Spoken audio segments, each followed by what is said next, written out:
Bonjour à tous, nous sommes le mardi 16 juin, voici notre point bourse. L'ouverture de ce matin contraste avec celle d'hier, puisque hier à la même heure on était à moins 2,5, moins 3%, un petit peu partout, et là c'est 2,5, 3%, donc 2,57 sur le CAC, pareil sur le DAX.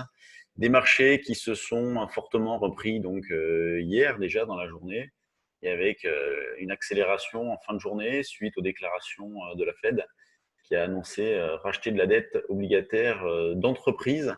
Et comme par hasard, lorsque la Fed a fait cette annonce-là, le marché s'était déjà fortement bien repris. Je dis par hasard, ça ressemble quand même à un énorme délit d'initié, tout ça. En tout cas, bon, ben, ça fait plutôt nos affaires, hein, dans la mesure où hier, je vous disais que la zone des 4007 pouvait être un point bas temporaire. En tout cas, moi, je l'ai joué dans cet esprit-là, en rachetant des calls vendus, en achetant des calls, en vendant des puts, en achetant des futurs. C'est ce que nous avons fait. Donc, c'est sûr qu'on profite pleinement de la reprise que nous avons actuellement. 4950 sur le CAC constitue une zone de résistance proche assez forte. On retrouve les niveaux de vendredi. Hier, niveau sur lequel on s'était arrêté, puis derrière, net baisse. Donc 4950, 5050, éventuellement 5002 au-dessus. C'est les résistances que nous allons travailler dans une optique, on va dire, moyen terme. Même si le moyen terme, en ce moment, les niveaux qu'on peut donner sont atteints quelques heures plus tard. Euh, donc, on continue de travailler, on va dire, neutre. Il y a pas véritablement de tendance à court terme, mais la tendance de fond, elle, reste haussière. Donc, c'est pour ça que sur 4007, on faisait des paris directionnels à la hausse, considérant que cette zone-là pouvait parfaitement tenir. Et comme je vous le disais hier, 4007 correspond à 50% du retracement, donc du mouvement que nous avons eu, partant de 4002 jusqu'à 5002. Donc, ça a bien tenu, c'est parfait. Hier, on a fait un joli carton, hein, d'ailleurs, hein, parce qu'on a acheté un petit peu tout, hein, le CAC, le DAX, l'Eurostoxx. Donc, comme vendredi. Donc là, ça marche très fort en ce moment. On a proposé également d'intervenir une nouvelle fois sur des actions. Ça marche très fort, hein. On va pouvoir bouger dès l'ouverture ce matin avec un écart déjà très important. Donc c'est très bien, on a bien lu le marché, on a eu une bonne stratégie, une bonne approche. Là, tous nos abonnés en ont pleinement profité, nous aussi d'ailleurs, donc c'est vraiment une belle phase. Alors, pas évidente à travailler en termes de directionnel, on en a bien conscience avec cette alternance de mouvements haussiers-baissiers avec énormément de violence. C'est sûr que c'est pas évident, mais quand on prend un petit peu de recul et qu'on s'appuie également sur les options, il y a vraiment des choses fantastiques à faire. Donc, si vous avez de l'intérêt, on fait un stage option à la fin de la semaine. Et je disais pas ça pour ça, mais moi, comme je travaille énormément les options et tous nos clients qui cartonnent interviennent également sur les options, c'est le passage, je pense, obligé. Sur le DAX, c'est bien 12 170, la zone d'achat pour ce début de séance. Sur le CAC, on va essayer d'acheter vers 4910.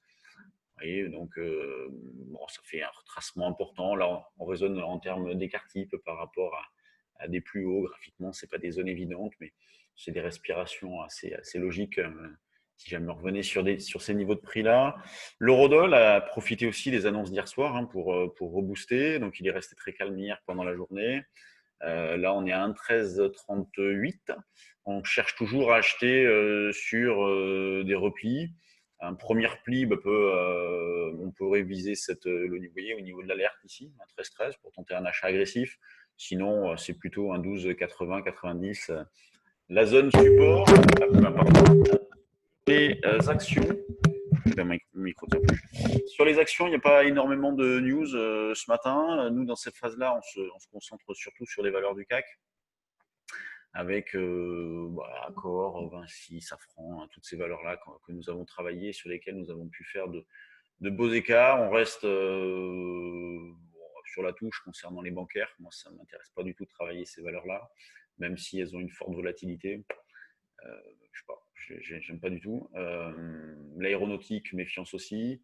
Mais après, il y a des valeurs comme Vinci, Vinci qu'on a bien travaillé, hein, ces derniers temps. Hop, on a acheté sur 80, c'était la proposition, je crois, 80 ou 82, je sais plus. Et vendredi, on a déjà pu faire un premier écart en allégeant notamment vers les 85. Et hier, le message envoyé, c'était vous pouvez recommencer, vous pouvez acheter sur les niveaux de prix actuels, donc autour de 80. Et donc, avec une ouverture qui devrait se faire peut-être vers 85 ce matin, ça va être parfait. Donc, on travaille dans cet esprit-là. Si vous avez besoin de repères pour gérer vos portefeuilles, eh bien, nous avons le trade du jour action. Et si vous avez besoin d'accompagnement dans votre trading sur les indices, eh bien, nous avons les trades du jour correspondants, la salle des marchés. Surtout, n'hésitez pas, nous restons à votre disposition. Je vous laisse. Donc, stage futur aujourd'hui encore, donc deuxième jour, avec les signaux, notre philosophie, notre façon d'aborder les marchés, après avoir vu le fonctionnement, la construction hier. Et puis demain, ça sera la journée de trading. Allez, bonne séance à tous, et puis on se retrouve demain.